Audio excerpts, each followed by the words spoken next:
Subhanallahi wa bihamdihi. Subhanallahil azim. Assalamu alaikum wa rahmatullahi wa barakatuh. Bismillahirrahmanirrahim.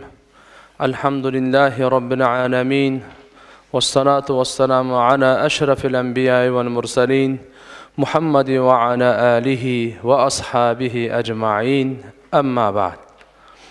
Урматтуу мусулман бир туугандар, кадырлуу аталар, агалар, достор, инелер, эне, эже, карындаштар. Алла Таалага чексиз шүгүрлөр болсун ушундай берекелүү жума күнгө жеткиргендигине, иман менен, ислам менен, ынтымак менен, тынчтык менен, бир туугандык менен жеткиргендиги Алланын сиздерге биздерге болгон чоң неемат жакшылыктарынан. Пайгамбарыбыз Мухаммад саллаллаху алейхи ва салламга салам салаваттар болсун. Эки дүйнөнүн тажы, бүткүл адам баласына бактылыктын жолун көрсөткөн нуру. Урматтуу агайын мусулман бир туугандар, бүгүнкү биздин жума баяныбыз жакын туугандардын укугу. Жакын туугандарыбыз бар, бир туугандарыбыз бар, байкелерибиз, тайкелерибиз бар. Ошондой эле жалпы коомдун укугу боюнча Алла Таалам баарыбызды эки дүйнөдө бактылуу кылуу үчүн өзүнүн динин берген. Ислам динин пайгамбарыбыз Мухаммад алейхиссалам динде кантип жашаш керек анын жолун көрсөткөн.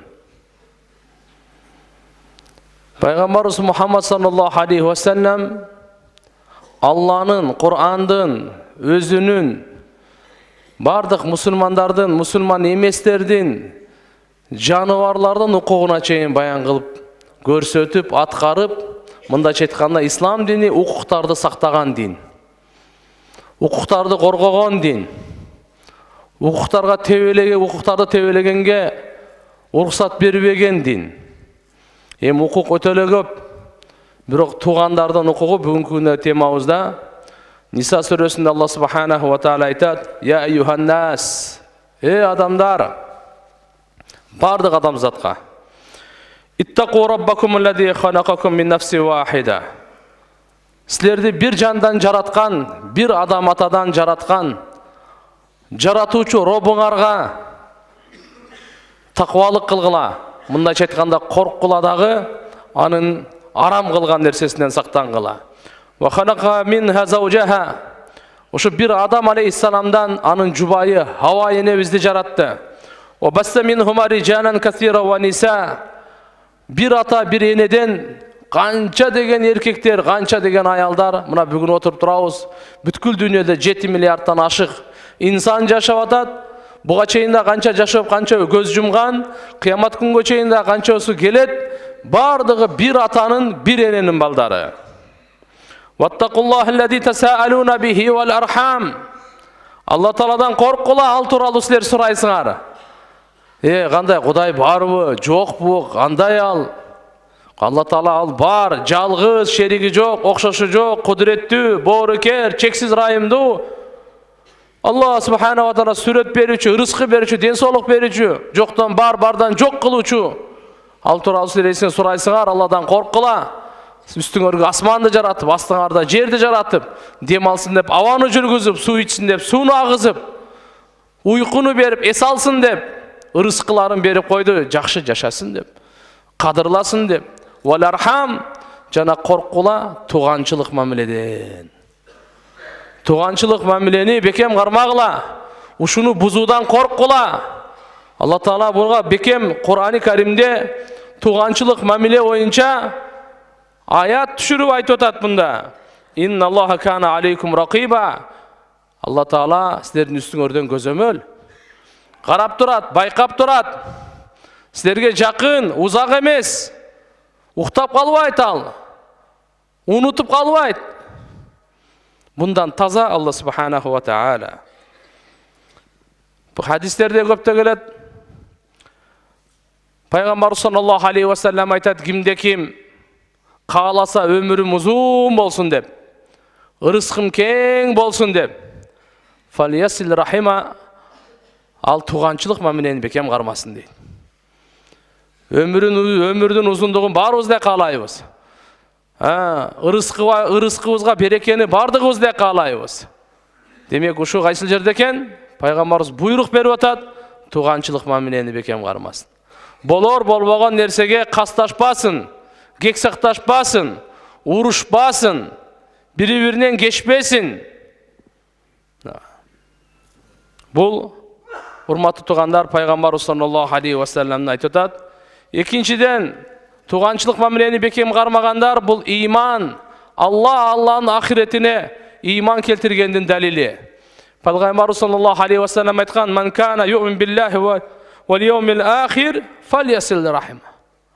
Ким Алла ахиретке иман келтирсе, ал туғанчылык мамилесин бекем кармасын.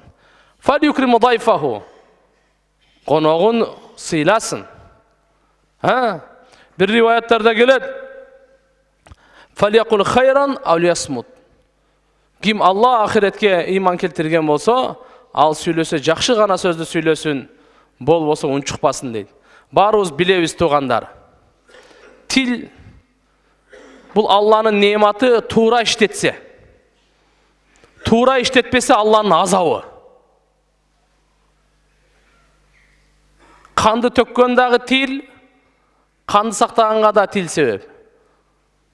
Адамды ушу бар кылып тургузган, ошон үчүн бекер айтпайт, тилден жыгылган турбайт. Бул жерде пайгамбарыбыз айтып атат, ушу оозуңдан, тилиңден эгер сөз чыкса, жакшы сөз чыксын, болбосо чыкпай эле койсун дейт. Ошондон айтылат, унчукпай отургандан жакшы сөздү сүйлөгөн жакшы. Бирок жаман сүйлөгөндөн унчукпай отурган жакшы.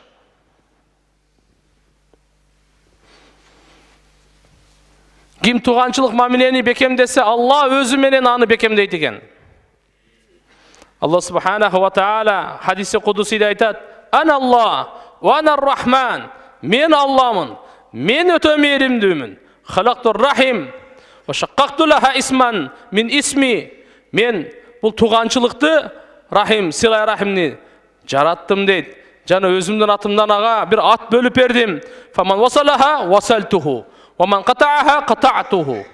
Ким ага бириксе, мен ал менен биригем, ким аны үзсө, мен андан үзүлөм дейт.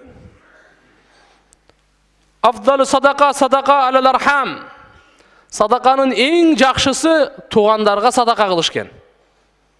Туугандарга пайгамбарыбыз айткан, мискинге, бир жетимге, жесирге, кембагалга бир садака берсеңиз, бир сооп болсо, тууганга берсеңиз 2 сооп болот. Туғанчылықтың дағы, садақаның дағы 2 сообун тең алат. Туғандарга садака бергенин сообу көбөйөт.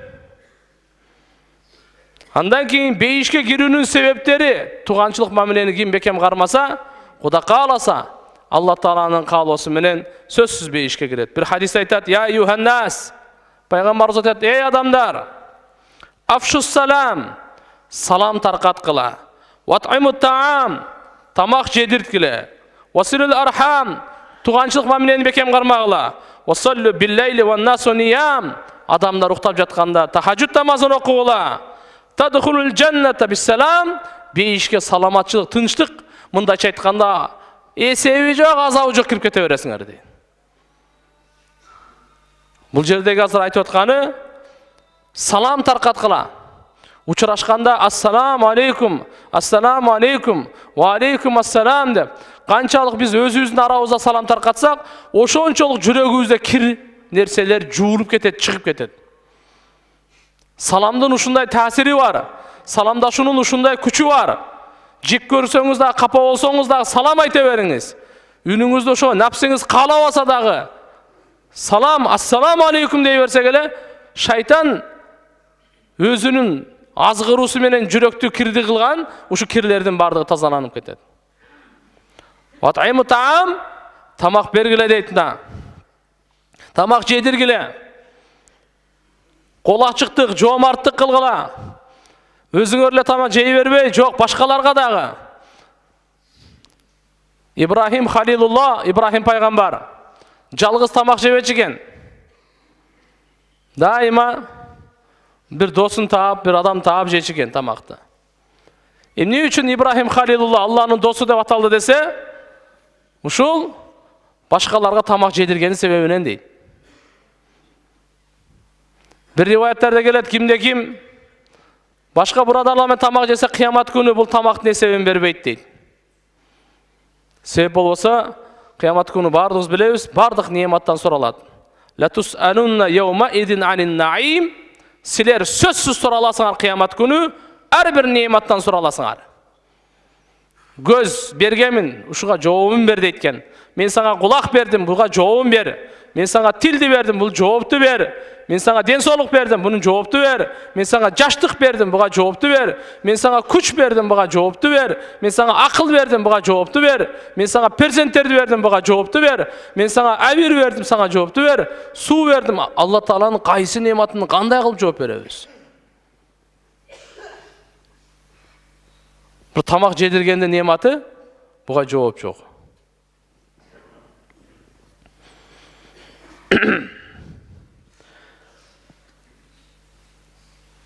Айтат, туганчылык кээде бизде суроолор түшүп калат. Мен жакшылык кылам. Мендер ушу туганчылык мамилени бекем кармайын деп, тиги болуп атсам не кылайын дейт. Байкем өзү каалап атпайбы? Дайыма эле барсам кайра эле кетирип берет. Дайыма эле жакшылык кылам, андан мага эч бир жакшылык деле кайтпайт. Титакем ушундай туганчылыктарга арызданып калгандар. Утба ибн Амир радияллаху анхума Пайгамбар саллаллаху алейхи ва салламдан амалдардын эң жакшысын мага айтыңызчы. Амалдардын эң жакшысы кайсы дегенде Пайгамбарыбыз айткан: Уқба, силман катаак ва а'тиман харамак ва афу амман заламак. Ким сени үзсө, ал менен бириккин. Ким сени кургалтырса, ага бергин. Ким сага зулумдук кылса, аны кечиргин деди. Мына ушу амалдардын эң улугу, эң ыйыгы, эң жогоркусу деп аталат. Эгерде бизди үзсө, биз дагы аны үзүп койбошубуз керек экен. Биз кайра бириге беришибиз керек экен. Бизге ошондуктан айтат да, бул туганчылык деген жакшылык кылсаңыз жакшылыкты кайтарып койсо бул туганчылык эмес дейт. Сизди кесип койсо бириксеңиз ушу туганчылык дейт. Сизди үзүп койду, мамилени үзүп койду, сүйлөшпөй койду, сиз да өчөшүп сүйлөшпөй коюп, сизге келбей койду, сиз да өчөшүп барбай коюп, бул туганчылык эмес. Ал келсе мен дагы барып коюп, ал сүйлөсө мен дагы сүйлөп коюп, бул туганчылык карым катнаштын укугун берди деп эсептелбейт экен. Ал сүйлөбөсө мен сүйлөйүн. Ал салам бербесе мен салам берейин. Ал каттабаса мен катташайын. Ал кечирбесе мен кечирейин. Мына туганчылык экен, тугандар. Ушундай кыл жасаган, ушундай кылган адамга андан жакшылык кайтпаса дагы Алладан жакшылык кайта берет экен, тугандар. Андан жакшылык келбесе дагы Алланын жардамы бул менен дайыма боло берет экен, тугандар. Ошондуктан биз кимге гана жакшылык кылбайлы, өзгөчө айтканда тугандарга, алардан жакшылык күтүп кылбайлы. Алдан ушу кайтат деп үмүт да кылбайлы. Алладан кайтат, Алладан үмүт кылып кылайлы. Кандай гана жакшылык кылсак, кандай гана жардам берсек, жакшылык кылуу, тугандарга жакшылык кылуу бул сөзсүз эле акчага байланбайт. Сөзсүз эле акча бериш керек эмес. Жөн эле кызматын кылуу деле барым. Үйүнө бир жардам берип койду, көмүрүн түшүрүп койду, чөбүн чаап койду. Башка деле ол акчасы жок деле жөн эле мына кызмат көрсөтүп койду. Бир нерсесин тигип берип койду. Бир нерсесин жасап берип койду. Үйүнө барып конок келген экен, жардам берип койду, отун кесип берип койду. Жөн деле мындай эле. Же болбосо кызмат кылган деле жок. Тугандарга мал деле берген жок, акча деле берген жок. Болбоду дегенде эч бир нерсеге кетпеген. Сизден эч нерсе кетпейт, алгайсы жакшы сөз айтуу. Көңүлүн көтөрүп коюп эле. Жакшы сөз айтып көңүлүн көтөрүп коюп эле. Кызматын деле кылбай эле коюң. Акча деле бербей эле коюң. Бир ушуга жарайбыз биз. Көңүлүн көтөргөнгө, жакшы сүйлөп койгонго, эгерде бир ийгиликке жетсе, куттуктап койгонго жетербиз. Мына кызматтын түрлөрү толтура. Аркасынан жакшы дуа кылуу, туганчылык мамиле мынандай экен да тугандар. Вафу амман заламак өтө кыйын нерсе. Ким сизге зулумду кылса аны кечир депчи. Пайгамбар саллаллаху алейхи ва саллям хадистеринде көп келет. Ахсин иля ман асаа илейк. Зулумду кылганды кечирип коюп эле токтоп калбастан, ким сизге жамандык кылса, ага жакшылык кылгын дейт мынакей. Пайгамбар ушуну өзү көрсөткөн, ушуну айткан. 21 жылдык зулумдукту Мекке мушриктери Пайгамбарыбыз Мухаммад алейхиссаламдын өзүнө, тугандарына, жора жолдош досторуна кандай деген адилетсиздик, кандайдыр зордук, зомбулук, кандай гана зулумдук, канча деген кан төгүлдү, канча деген үйлөрүн, жерлерин басып алды, канча деген куугунтук алды, канча деген мекенден кууп чыкты, кандай гана буну айтып отуруп бүтпөйт. Ушунун бардык 21 жылдык зулумдукту Пайгамбарыбыз Мухаммад алейхиссалам кечире берди. Кечиргенде да милдет кылып кечирген жок. Ла тасриба алейкумул яум. Силерге бүгүн кылган кылмышыңарды эсептебейм, эскертпеймин, айтып санабаймын, бардыгын кечирдим, бара бергиле деди. Мына Пайгамбарыбыз Мухаммад алейхиссалам ушундай мүнөзүнөн ааламга исламдын нуру таркады. Ааламдагы караңгылык, ширктин караңгылыгы жок болду.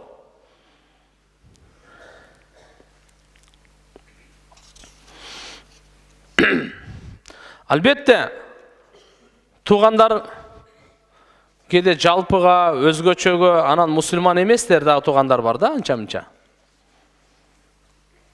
Мусулман эмес деле тугандар болот.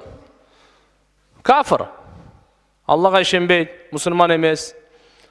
Ошолорго дагы жакшы мамиле кылганга биз буйрулганбыз. Аларга дагы жакшылык кылганга, зулумдук кылбаганга буйрулганбыз. Бул биринчиси эле урматтуу мусулман бир тугандар.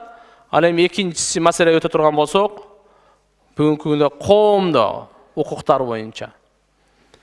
Жеке адамдын укугуна караганда жалпы коомдун укугу жогору турат тугандар. Жеке кызыкчылыкка караганда коомдун ошон кызыкчылыгы жогору турат. Мен бир нерсени каалайм, менин көчөмдө жашагандардын баардыгы бир нерсени каалайт. Тугандар, биз ушул жерде жеке өзүбүздүн кызыкчылыгыбызга караганда элдин кызыкчылыгын алдыга коюшубуз керек болот. Таза коом, имандуу коом, адептүү коом, маданияттуу коомду ким түзөт? Мен, сиздер түзөбүз. Кудайга шүгүр. Үйдөн тазаланып келдик баарыбыз. Колубуздан келгени кусул кылды, колубуздан келген таарат алды, кийимдерди тазаладык, денебизди тазаладык, таза жерге отуруп келдик. Бу сырткы тазалыктар, бардыгы сырткы тазалыктар. Бунун да баасы бар. Бунун да кадыры бар. Бирок ички дүйнөнүн тазалыгын унутпай келейли. Ички дүйнөнү тазалабастан туруп мечиттен чыгып кетпейли. Адамдын каны, пейли, жүрөгү, ою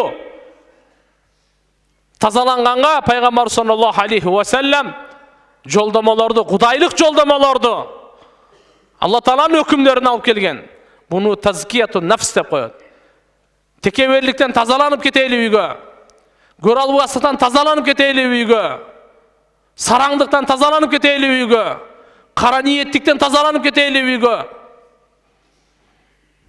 Бүгүнкү күнү коомду бузуп аткан текеберлер экинчи адамды басмырлап, кемсинтип, теңине албай, үстүнөн күлүп, шылдыңдап, байлыгына таянып, чырайына таянып, бийлигине таянып, күчүнө таянып, тугандарына таянып, улутуна таянып, урусуна таянып, досторуна таянып, таянганга ылайыктуу Аллах гана. Булардын бардыгы бирөө дагы эч ким сизди дозоктун азабынан да куткара албайт. Кабырдын азабынан да куткара албайт. Алланын каалоосу эч нерсе болгон эмес, болбойт дагы. Бирок тугандар, биз Аллах субханаху ва тааляга таянайлы. Көр албастыктын негизинде азыр бүгүн кандай деген ажырым, кандай деген жамандыктар болуп атат. Көрө албастыктар. Мурда узак эле азыр жакын болуп келип калды. Бир туугандарды көрө албай калды. Кошуна кошунаны көрө албай калды. Дос досту көрө албай калды. Сыртынан эле дос, ичинен андан душман өткөн киши жок. Бу кандай деген, бу исламдын тарбияты мындай эмес туугандар. Баарыбыз мамилени Алла менен кылайлы. Ага бардыгы ачык, бардыгы айкын. Кимден гана жашырбайлы. Инналлах алимун бидати судур. Жүрөктөр сырларды билет. Ва тубла сараир, сырларды ачат.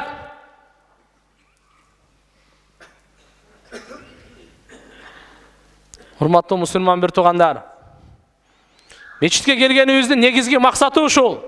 Насаат укканыбыздан насаат. Ошондуктан коомдуку укуктарынан эң биринчи укук ан-насиха. Инна дина ан-насиха. Пайгамбар саллаллаху алейхи ва саллям айткан дин бул насаат. Насаат деген ирадатул хайр лил ахарин. Өзүңүздөн өзгөгө жакшылыктарды каалоонун аты дин экен. Өзүңүздөн башкаларга даш жакшылыкты каалаңыз. Бул дин экен. Ушу насихат экен. Жамандыктан кайтар кой деп болбойт дегенде тил менен айтып, колубуз менен токтото албасак тил менен айтайлы. Тил менен да токтото албасак жүрөктөн да жаман көрөйлү. Бирок жүрөктө андан төмөн ыйман жок деген пайгамбарыбыз. Бирөө арам иш кылып атат. Мага баары бир не болсо ошо болсун. Өзүнө деп кетип калбаш керек экен. Кандай гана арам болуп болсун, биз аны жакшы көрбөйбүз, жек көрөбүз. Андан жиркенебиз. Адамдын өзүнө эмес, кылган жаман амалынан. Уурулукпу, зынабы, кумарбы, аракпы, чочкон этиби, кандай гана болуп болсун. Демек туугандар, жамандыктан кайтаруу, бузулганды оңдоо мына. Дүйнөдө ушундай жиндер бар, ушундай инсандар бар. Түп түзүлүшү өзү бузукулукка түзүлгөн. Адамдарды да бузат, элдерди да бузат, мамлекеттерди да талкалайт. Бирок биз туугандар дүйнөгө бузулгандарды оңдогонго келгенбиз. Оңолгонду бузганга келген эмеспиз. Биз бу дүйнөгө дүйнөбүздү дагы оңдогонго, кабырыбызды дагы оңдогонго, ахиретибизди дагы оңдогонго, курганга келгенбиз. Болбосо дүйнөдө бардыгы эле жашап атат. Айвандар деле жашап атат. Дүйнөгө жашап өткөрүш үчүн келген жокпуз, дүйнөбүздү куруш үчүн келгенбиз. Ошондуктан айтылат, туганчылык мамиле, жакшы мүнөз, кошунага жакшы мамиле, бул туугандар өмүргө береке, жашоону оңдоп нурлай турган нерселер экен. Адам кембагал болсо, курсак ач болсо, кийими жыртык болсо, жашай берет. Бирок жүрөгү бузук болсо, ыйманы жыртык болсо, бул чатак туугандар. Канчалык байлыгы болбосун, ошончолук көп зыян кылат. Канчалык көп күчү болсо, ошончолук көп зыян кылат.